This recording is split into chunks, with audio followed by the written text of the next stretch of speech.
آقا صلی اللہ تعالیٰ علیہ وسلم نے فرمایا میری امت مرحومہ ہے، میری امت کمزور امت ہے، تدخل قبورہا بذنوبہا، فرمایا جب یہ قبروں میں داخل ہوں گے تو گناہوں کے ساتھ داخل ہوں گے، جب یہ قبروں میں داخل ہوں گے تو گناہوں کے پہاڑ ساتھ لے کے داخل ہوں گے، وتخرج من قبورہا لا ذنوب علیہا، فرمایا جب قبروں سے باہر نکلیں گے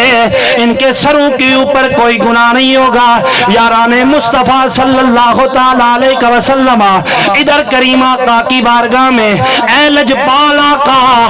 آپ کا تو فرمان ذیشان یہ ہے اذا مات الانسان انقطع عملہ، ادھر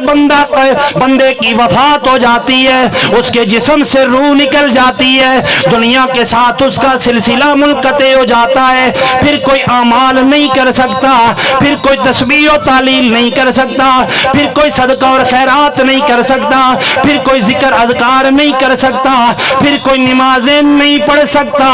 یا رسول اللہ صلی اللہ تعالیٰ علیہ وسلم یہ کیسے ممکن ہو جائے گا؟ ادھر قبر میں داخل ہو رہا ہے تو گناہوں کے ساتھ داخل ہو رہا ہے، قبر سے باہر نکلے گا تو سر کے اوپر کوئی گناہ نہیں ہوگا۔ یا رسول اللہ یہ کیسے ممکن ہوگا؟ فرمایا یمخص عنہا بالاستغفار المؤمنین لہا، فرمایا یہ ایسے ممکن ہوگا جو اپنے پیچھے مرحومین چھوڑ کے جائے گا، زندہ لوگ جو چھوڑ کے جائے گا، مرحومین جو اپنے پیچھے زندہ لوگ چھوڑ کے جائیں گے، ان لوگوں نے مولوی صاحب سے جا کے مسئلہ پوچھ کے دعا نہ کی ہوگی، ان لوگوں نے اپنے مرحومین کو یاد رکھا ہوگا، ان کے لیے ہاتھ اٹھا کے رب کی جناب میں بخشش اور مغفرت کی دعا کرتے رہے ہوں گے، قبر میں داخل گناہ کے ساتھ ہوئے ہوں گے، باہر نکلیں گے تو کوئی گناہ نہیں ہوگا۔ فرمایا کہ جو زندہ لوگ پیچھے چھوڑ کے گئے ہیں ان لوگوں نے انہیں بلایا نہ ہوگا، رب کی بارگاہ میں ان کے لیے دعائے مغفرت کرتے رہے ہوں گے۔ کائنات کا رب زندوں کی دعا کو مرحومین کے حق میں قبول فرماتے ہوئے مرحومین کی سیئات کو حسنات میں تبدیل فرما دیتا ہے۔ فرمایا میرے غلام والاستغفار لہما، تو سانے ہو تو پیج بھائی مولوی اور یہ زورلان اس بیٹھے رہے آسان کی بولنا بھی نہ پہ، فرمایا کہ والاستغفار لہما، تم نے ان کے لیے بخشش اور مغفرت کی دعا کرنی ہے۔ یا رسول اللہ دعائیں بھی کرتے رہیں گے، باقی بھی کوئی حق ہے ہمارے اوپر۔ فرمایا میرے غلام تمہارے والدین کے دنیا سے جانے کے بعد تمہارے اوپر ان کا جو تیسرا حق ہے، فرمایا وَإِنفَاذُ عَهْدِهِمَا، تم نے اپنے والدین کے دنیا سے جانے کے بعد ان کے وعدوں کو پورا کرنا ہے۔ جن لوگوں کے ساتھ وہ کوئی وعدہ وعید کر کے دنیا سے چلے گئے، ان کی زندگی نے وفا نہ کی، وہ اپنا وعدہ پورا نہ کر سکے، فرمایا تمہارے اوپر تمہارے والدین کا یہ تیسرا حق ہے کہ تم نے ان کے وعدوں کو پورا کرنا ہے۔ یا رسول اللہ صلی اللہ تعالیٰ علیہ وسلم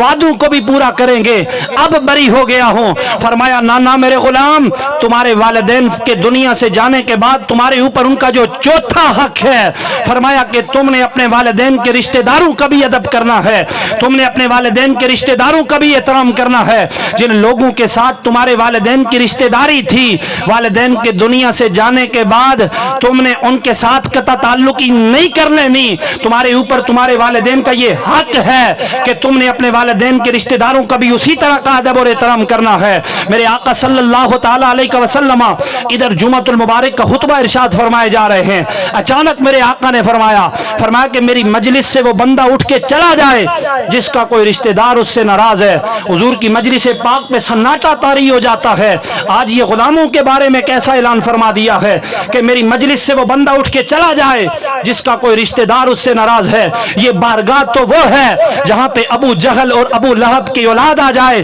انہیں نوازا جاتا ہے، آج غلاموں کو باہر بھیجا جا رہا ہے۔ میرے آقا رحمت کی بارگاہ سے حضور کے صحابی جناب حضرت اسید ابن خدیر کھڑے ہو جاتے ہیں، عرض کرنے لگے لجپال آقا صلی اللہ تعالیٰ علیہ وسلم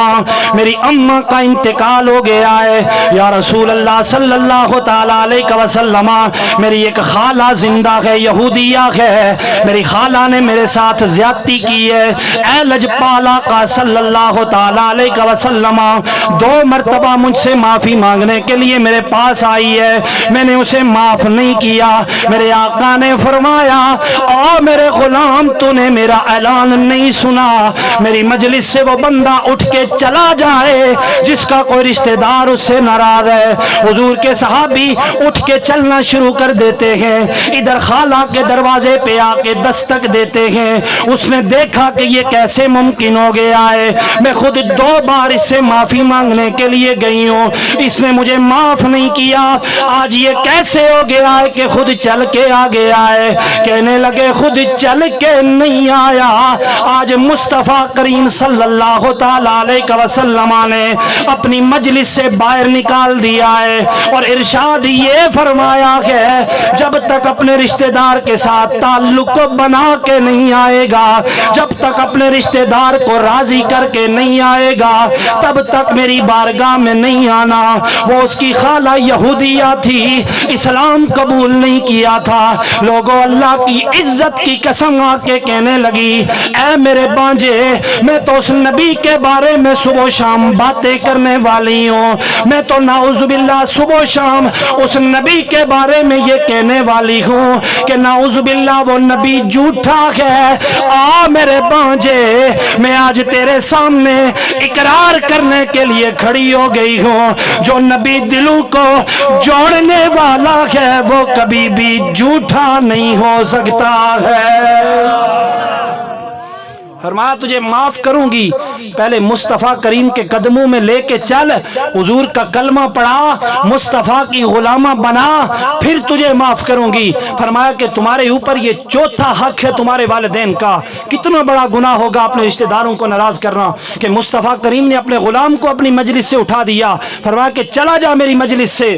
جب تک رشتہ دار کو راضی نہیں کرے گا میری بارگاہ کی طرف نہیں آنا۔ کتنا بڑا گناہ ہوگا رشتہ دار کو ناراض کرنا، کہ اپنے رشتہ داروں کے ساتھ بندہ قطع تعلق ہی کر لے۔ حضور کی بارگاہ میں حضور کے صحابی یا رسول اللہ والدین کے رشتہ داروں کا بھی ادب اور احترام کروں گا، اب بری الذمہ ہو گیا ہوں۔ فرمایا نانا میرے غلام، تمہارے والدین کے دنیا سے جانے کے بعد تمہارے اوپر ان کا جو 5واں حق ہے، فرمایا وَإِكْرَامُ صِدِّيقِهِمَا، تم نے اپنے والدین کے دوستوں کا بھی ادب کرنا ہے، تم نے اپنے والدین کے دوستوں کا بھی احترام کرنا ہے۔ جن لوگوں کے ساتھ تمہارے والدین کا گپ شپ کا ایک تعلق تھا، جن لوگوں کے ساتھ تمہارے والدین کا اٹھنا بیٹھنا تھا،